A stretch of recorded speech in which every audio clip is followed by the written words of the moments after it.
Welcome to the video help with physics problems for Physics 1B. In this video we're going to cover homework set 5 part 2, which is everything under the headings irradiance and polarization. For 1221 students this will cover questions 7 to 11. For 1231 students this video will cover questions 9 to 16 and the extra problems E1, E2 and E3. This is problem 7 for 1221 or problem 9 for 1231. In this problem we're told that the irradiance is given by a half c epsilon naught times E squared. And in part A we're told that if the average irradiance of sunlight incident on a 10 by 10 meter collector, so the area is equal to 10 by 10, which is 100 meters squared, and the irradiance is equal to 800 watts per meter squared, and we're asked how much power is arriving at the collector. Well, the power is just going to be the irradiance times the area. We can see that from the units, and so this will be 100 times 800, which will give us 80,000 watts, or we could write it as 80 kilowatts. So that's the power collected. Now in part B, we're told that a laser beam with cross-sectional area 3.14 times 10 to the minus 6 meters squared has a power equal to 1.0 times 10 to the minus 3 watts and a frequency of 4.74 times 10 to the 14 hertz. And we're asked to determine in part 1 the energy arriving per second at a screen perpendicular to the beam. Well, we know that energy over time is equal to the power. So to get the energy, we just need to use the power times the time. And the time is 1 second, so this will just be 1.0 times 10 to the minus 3 joules. In part 2, we're asked for the irradiance of the beam. So what we can do is use power is equal to the irradiance times the area. So the irradiance is given by the power over the area. So this is 1.0 times 10 to the minus 3 over the area, which is 3.14 times 10 to the minus 6. Solving that on the calculator, we get 318.47. So to two significant figures, we can write this as 3.2 times 10 to the 2 watts per meter squared. And then finally in part 3, we're asked for the electric field amplitude of the beam. So that's where we're going to have to use this equation here. So that tells us that the electric field amplitude squared is equal to 2I over c epsilon naught, and so this is equal to 2 times 318.47 over c, the speed of light, so that's 3 times 10 to the 8, times epsilon naught, the permittivity of free space, which is given by 8.852 times 10 to the minus 12. So solving this on the calculator, we get 2.398 times 10 to the 5. So that's the electric field amplitude squared, and so the electric field amplitude is the square root of this, which is 489 or 490 to two significant figures volts per meter. And that solved this problem. The next problem, problem 10, this is for 1231 only. In this problem we're asked about the polarizing angle for white light incident on fused quartz, and we're given a graph showing us what the refractive index of fused quartz is at each wavelength. So to answer this problem we're going to need to make use of the polarizing angle. Polarizing angles are given by Brewster's law, and they're equal to, we've got the formula tan theta p, where theta p is the polarizing angle, is equal to n2 over n1. And that's when something is going from the medium N1 to the medium N2. So in our case, N1 is equal to 1.00 because we're just taking it as air. So what we're going to need to do, because we have to consider white light, which varies between 400 and 700 nanometers, we'll just need to work out what it is at those two wavelengths, and that will give us the limits on the polarizing angle. So at 400 nanometers, looking at the graph we're supplied with, we can see that N2 is equal to 1.470. So we've got theta P is equal to the inverse tan of 1.470, and solving that on the calculator we get 55.77 degrees, which if we want to write in degrees and minutes, we can write as 55 degrees and 46 minutes. At 700 nanometers, the other extreme for visible light, we've got N2, looking at that graph, is equal to 1.455. And so theta P is equal to the inverse tan of 1.455, which is equal to 55.50 degrees, or if we want to write it in degrees and minutes, that's 55 degrees and 30 minutes. So for fused quartz, the polarizing angles for visible light vary between 55.5 degrees and 55.77 degrees. This is problem 8 for 1221 or 11 for 1231.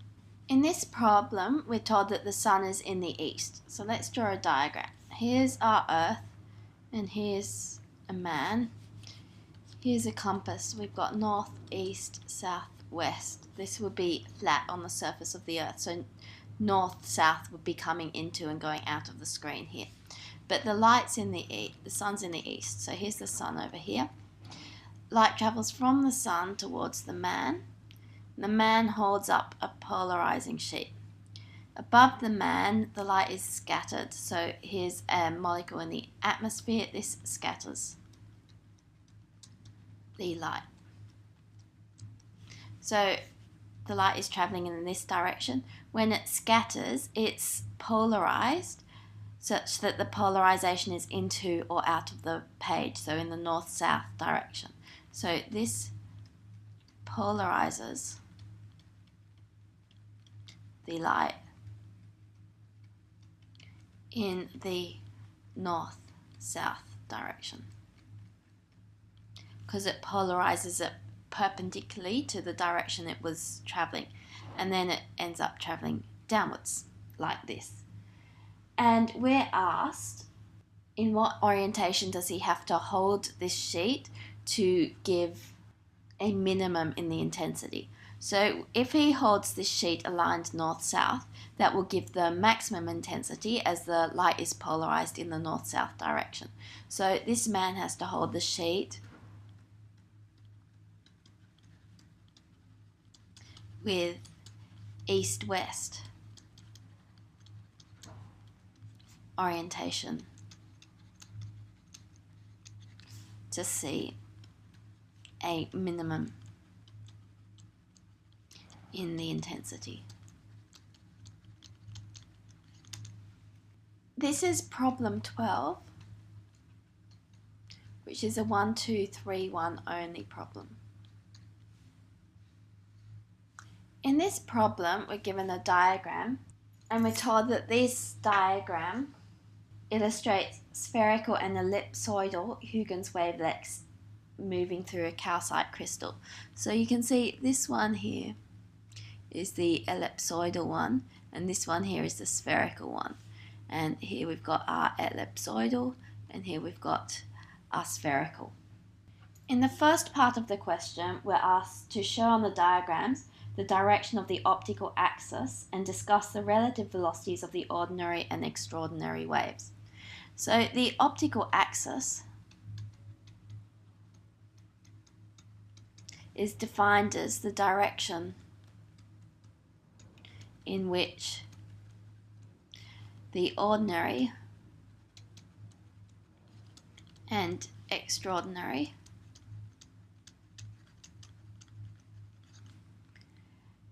waves travel at the same speed.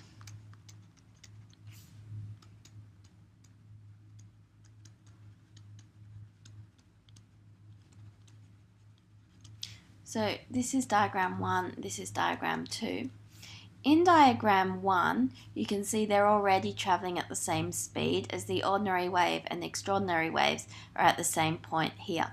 So this is the optical axis, the direction it's travelling at. Now in diagram 2, you can see that they would be travelling at the same speed if they were travelling in this direction. As in the direction they're going at the moment, the extraordinary wave is travelling much more quickly. So in diagram 1, they're travelling with the same speed. In 1, they have the same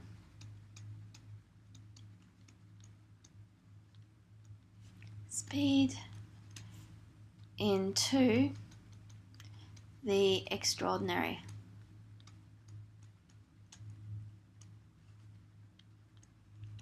is travelling more quickly. Now the next part of the question says, explain which of these two situations could be used as the basis for a quarter wave plate and establish an equation to compute the thickness of the crystal needed to achieve it in terms of refractive indices of the calcite and the wavelength used. Okay, well, situation 1 isn't useful as they're travelling at the same speed, so if they're in phase going in, they'll be in phase going out. What we want is that we want them in phase going in and then out of phase by a quarter of a wavelength when they come out. So we'll need to use situation 2. Use situation 2. And we want the optical path length difference to be quarter of a wavelength. We want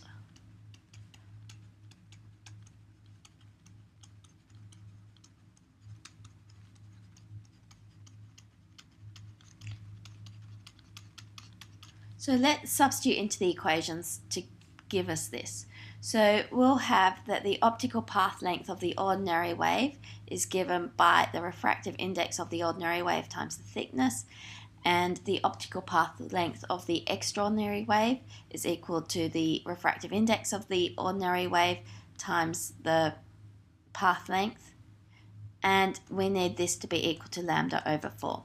So what we're trying to do is work out T, the thickness, and so we have T n naught minus NE is equal to lambda over 4, which tells us that the thickness we need is equal to lambda over 4 n naught minus NE. And that's solved that problem. Okay, problem 13. This is a 1, 2, 3, 1 only problem. In this problem, we're giving two sources which are in phase with the same polarization. Here's S1, here's S2. We're told that the distance between them is 12 centimeters. And we're asked to consider a point X, which is 3.5 centimeters from S2. We're told that these are microwaves with a wavelength of 4 centimeters. And the first thing we're asked to do is work out the phase difference of the waves arriving at X. So to do this, we'll need to use that the phase difference is equal to the difference in the optical path length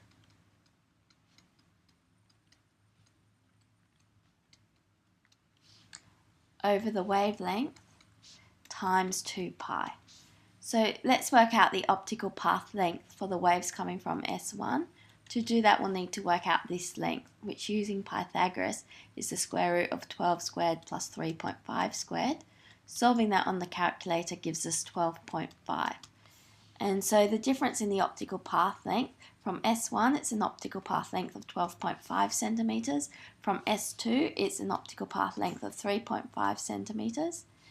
The wavelength is 4 centimeters, and then we times this by 2 pi.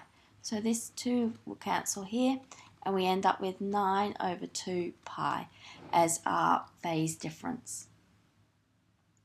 Next, we're asked to establish an equation for the combined wave arriving at X, assuming that the original intensities were adjusted to give equal intensities at X.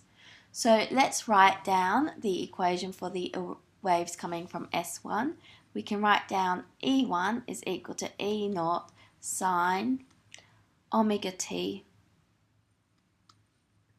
minus this phase difference, 9 over 2 pi, and then the waves coming from source 2 is given by E naught, same intensity, sine omega t.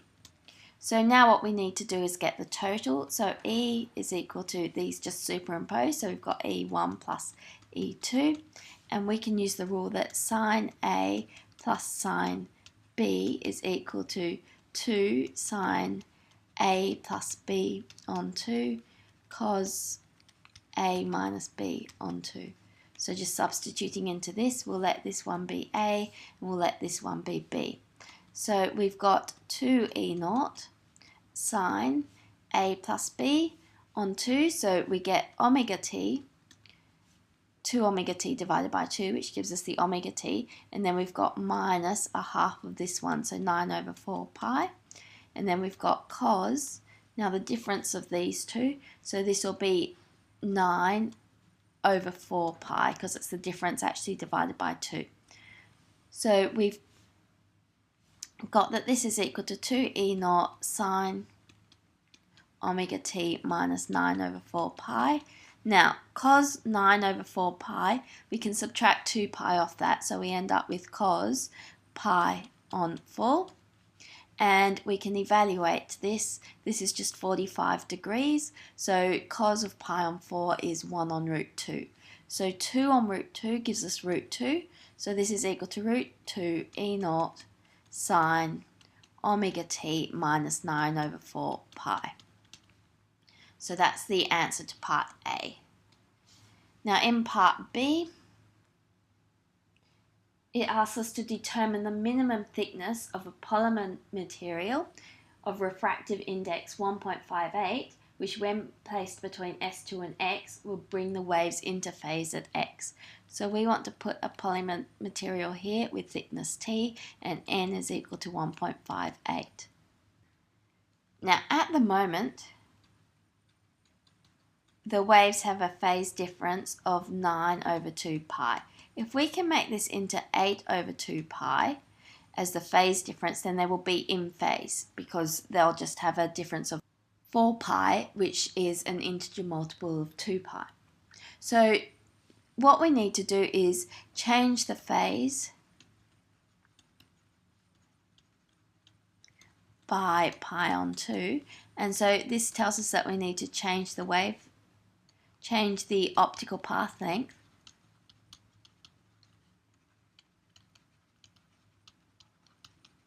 by lambda over 4. We need it to go an extra quarter wavelength. Okay, so the change in the optical path length is equal to lambda over 4. Okay, now the new optical path length. It goes through this polymer material, which has an optical path length of nt, and then it travels the rest of the distance through air. So the rest of the distance is given by 3.5 minus t. So that's the new path length. Now we have to subtract off the old path length. Originally the path length was just the 3.5, so we subtract off the 3.5. These are both in centimetres, and we have that is equal to lambda on 4, which is 4 on 4. So now we can substitute some numbers in. This 3.5 will cancel with this 3.5. So we end up with n minus 1t is equal to 1. And so t is equal to 1 over n minus 1, which is 1.58 minus 1. And so we've just got 1 divided by 0.58. And so this gives us 1.72 centimetres. So that's how we do that one.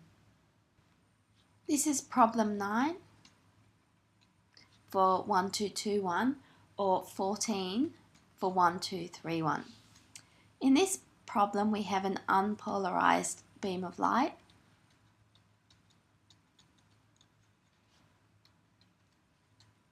And it falls on 2 polarizing sheets. So we've got one sheet there and another sheet there.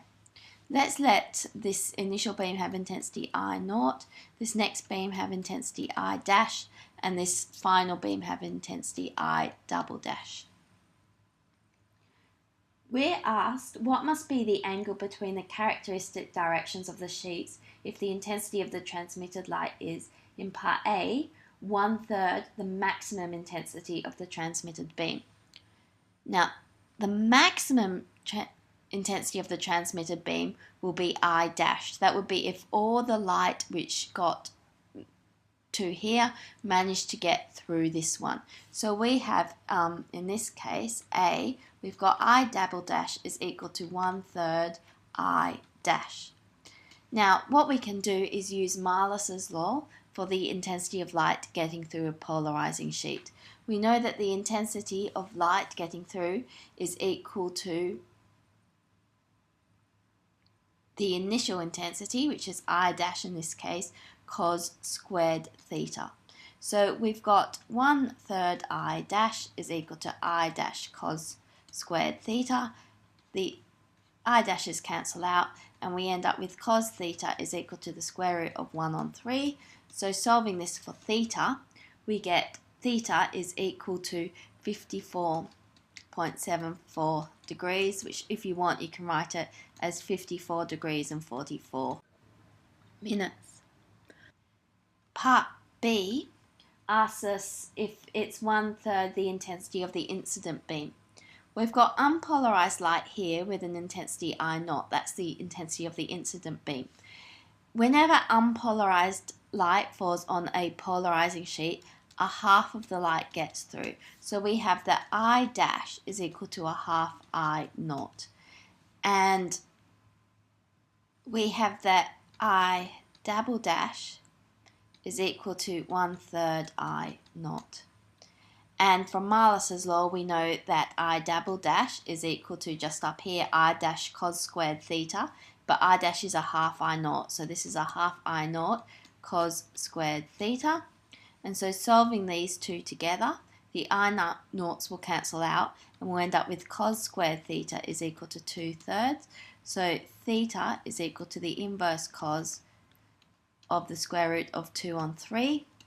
Solving this, we get 35.26 degrees, which you could write as 35 degrees and 15 arc minutes if you wanted to.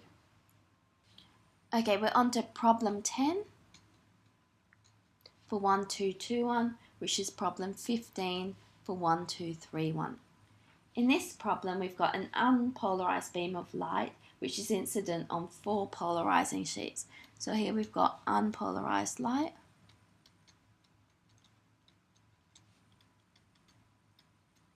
And then we've got 1, 2, 3, 4 polarizing sheets. And we're told that these are lined up so that each is rotated 30 degrees clockwise with respect to the preceding sheet. And we're asked what fraction of the incident beam is transmitted. Okay, so let's let the incident beam have intensity I0. As we've got unpolarized light falling on a polarizing sheet, the intensity which gets through this first polarizer is given by a half I0. Now, the intensity getting through the next polarizer is given by Malus's law, which is the incident intensity, which in this case is a half I0, and then that's cos squared theta, and in this case that's cos squared 30. And now we've got another polarizing sheet. This is the incident intensity in this case, so we've got a half I0 cos to the 430 getting through there, because we just times it by cos squared 30 again to get the intensity that gets through. And finally, this is the incident light on intensity on the 4th polarizing sheet, and so the intensity getting through is given by a half I0 cos to the 630. So now all we need to do is evaluate this. We can use our little triangle with side lengths 1, 2 and root 3, which shows us that cos 30 is equal to root 3 on 2. So cos squared 30 is equal to 3/4. And so we've got that our intensity is equal to a half times the initial intensity times cos to the 630, which is cos squared 30 to the power of 3. So this is 3/4 to the power of 3. And so solving this, we've got I0 27 over 2 times 64, which is 128. So this is approximately equal to 0.211 I naught. So that's how we do that problem. This is problem 11 for 1221, or problem 16 for 1231. We're told that we have two very thin flat regions of fused silicon dioxide, AB with a thickness D1 and CD with a thickness D2, joined by a gently sloping region BC. It's on a silicon base, so the refractive index of the silicon base is given by 4.25. The refractive index of the silicon is equal to 1.4. And we're told that light of wavelength 500 nanometers is incident on this silicon dioxide. In part A, we're asked to explain why maxima and minima occur for such a system. Well, this happens because the light incident on the silicon dioxide, some of it is reflected off the surface AB, and some penetrates through the silicon dioxide and is reflected off the silicon. These two reflected rays then interfere.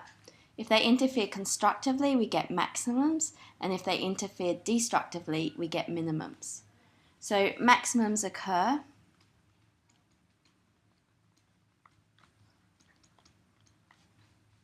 when the reflected rays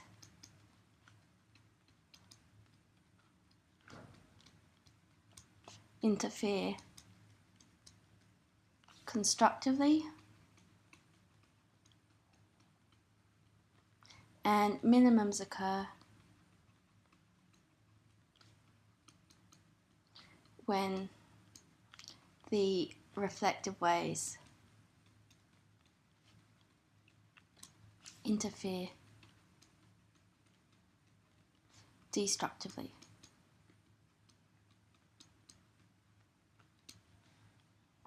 In part B, we're asked to show the possible ratios D1 to D2 are 2n on 2n plus 1, where n is an integer 1, 2, 3, 4, etc.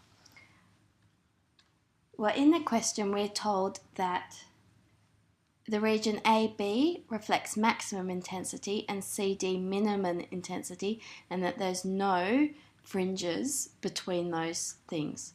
So we know that the light reflecting off the surface AB undergoes a pi phase change because it's in air with a refractive index of n equals 1, and it reflects off n equals 1.4, so it undergoes a phase change.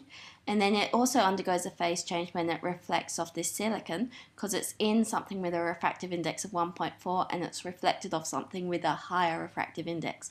So this undergoes a phase change as well.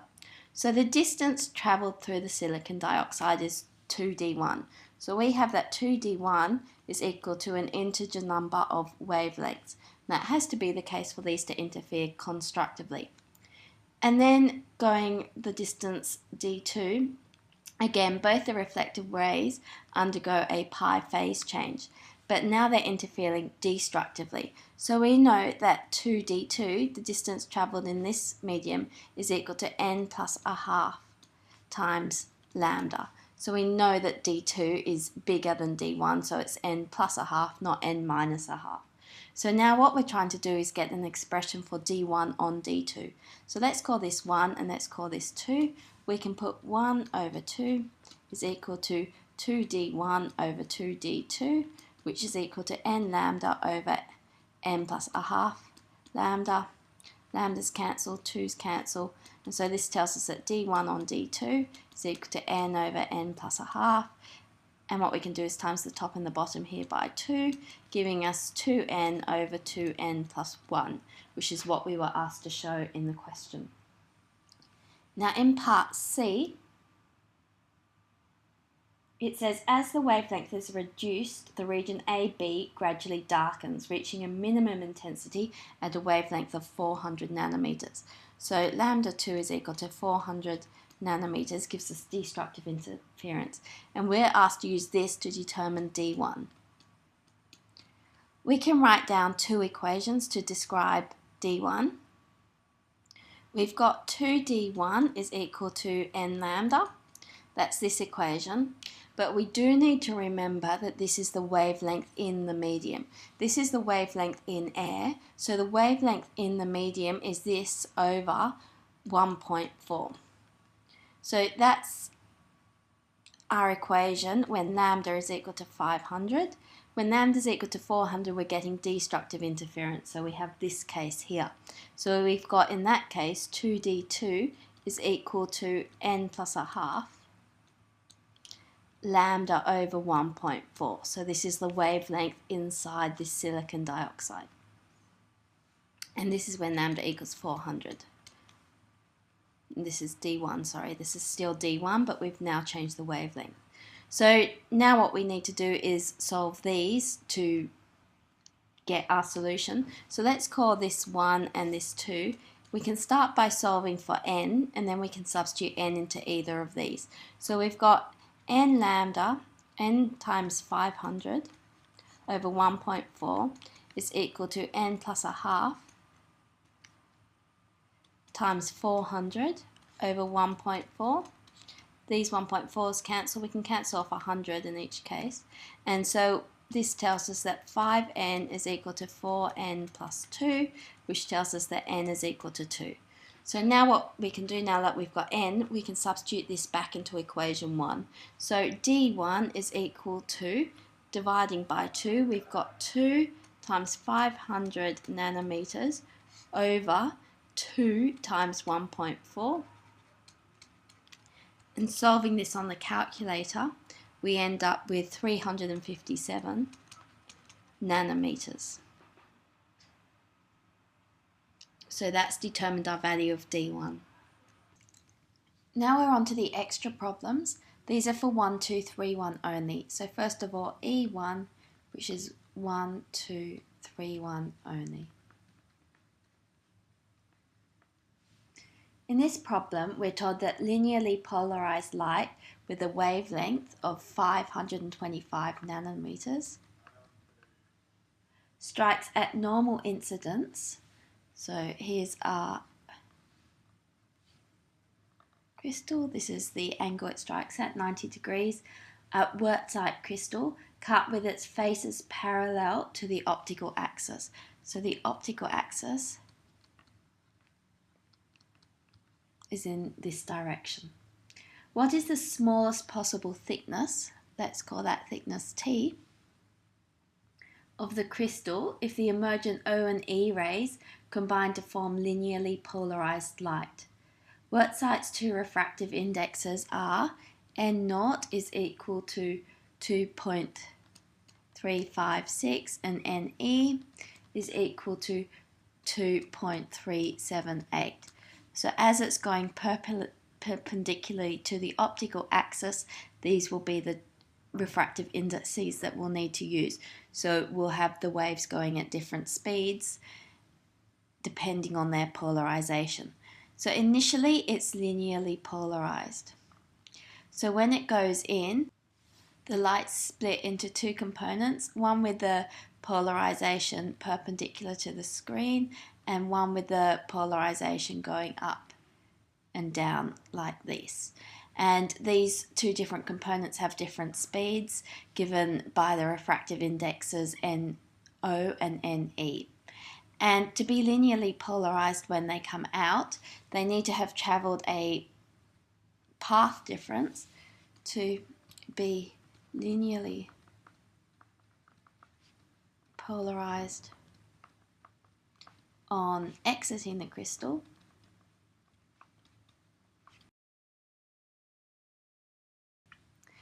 the optical path length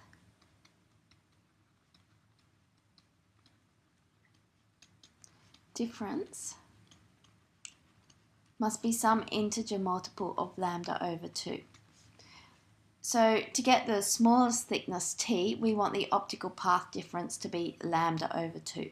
So our optical path length difference is given by NET. So this is the optical path length of the extraordinary ray minus NOT. the optical path length of the ordinary ray, and that has got to be equal to lambda over 2. So now we can just substitute in to work out what the thickness is. So the thickness will be equal to 525 times 10 to the minus 9 over 2 times NE minus N naught. So this is 2.378 minus 2.356.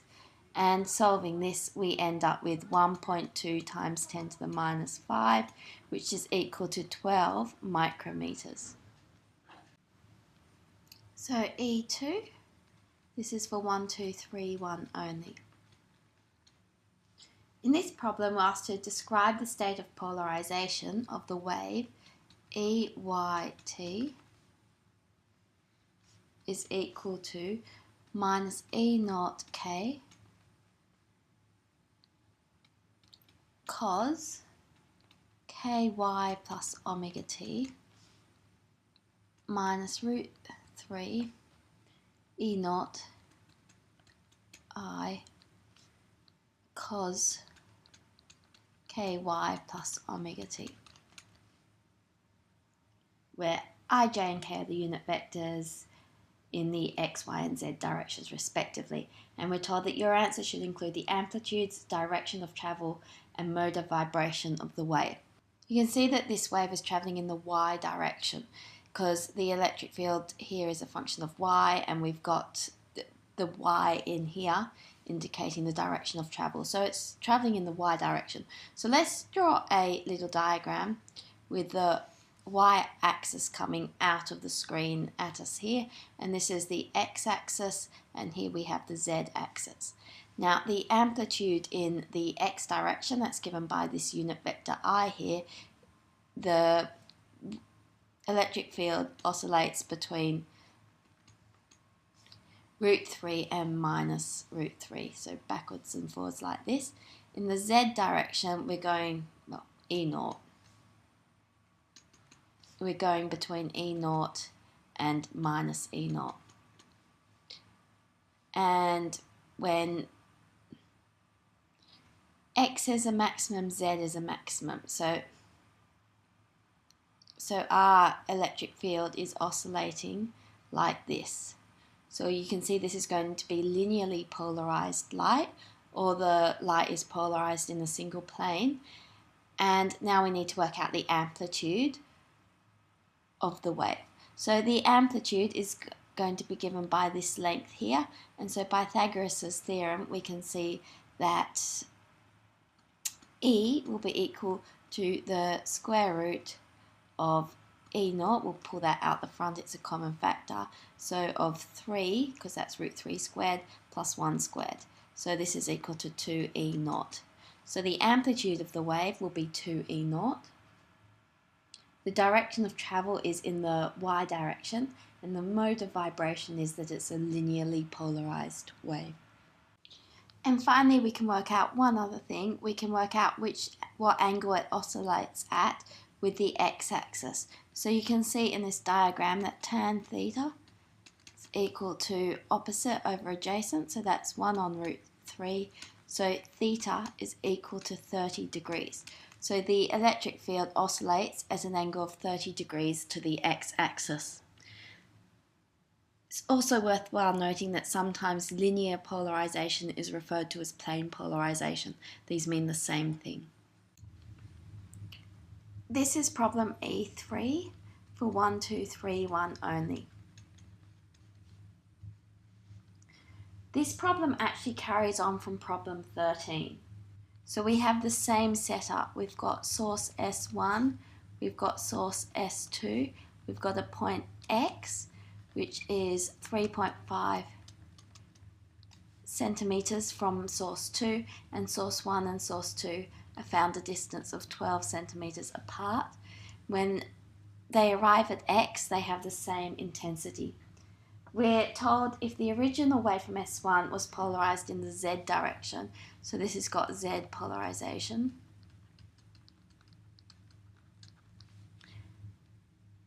and that from S2 was polarized in the Y direction, so Y polarization.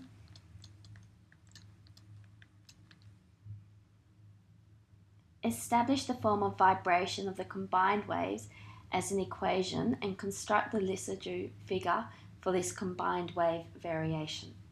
Okay, so the wave coming from source 1 we can write as E1 is equal to, now it's polarized in the Z direction, so the electric field is vibrating with the unit vector k, the x direction, the Z direction, so this is given by E0 sine omega t minus 9 pi on 2. And our electric field coming from source 2, this is vibrating in the y direction, so we've got a unit vector j times E0 sine omega t. So now what we need to do is add these two together to get our total electric field. So E is equal to E0 sine omega t minus 9 pi on 2 k plus sine omega t j. So you can see they've got the same magnitudes there. And to draw a figure, this is the Z direction, this is the Y direction. When this one's at its maximum E0, this one will be at 0 because it's out of phase by minus 9 pi on 2 or pi on 2. This will be circularly polarized, going around a circle like this with an amplitude equal to E0. Okay, now the next part of the question says that given that you have two polarizer plates for microwaves whose plane of transmission was known, explain how you could obtain one, a plane polarized combined wave at x. Okay, now there's two ways that we can get a plane polarized wave at x. Either we can use the polarizing sheet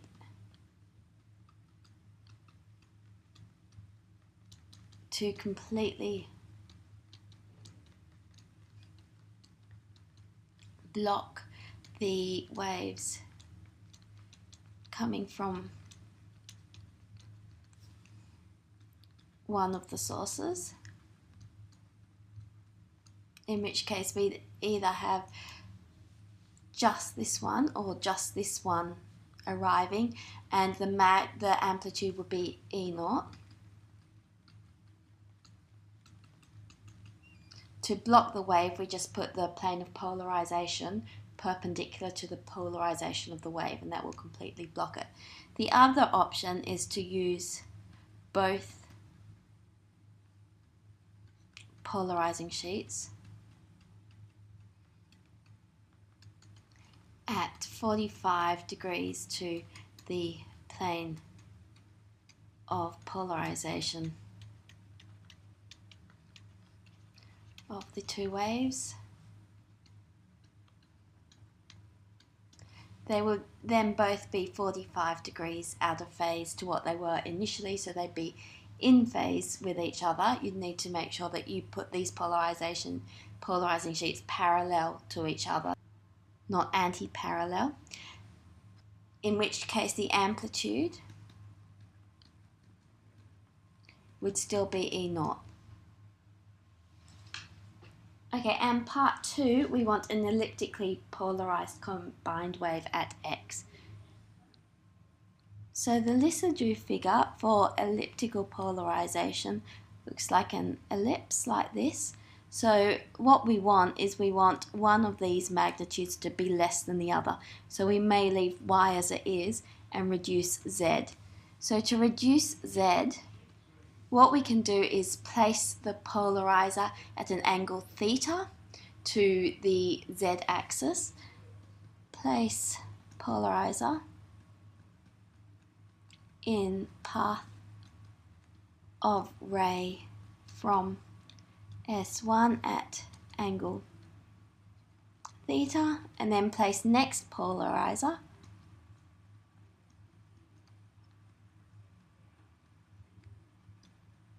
parallel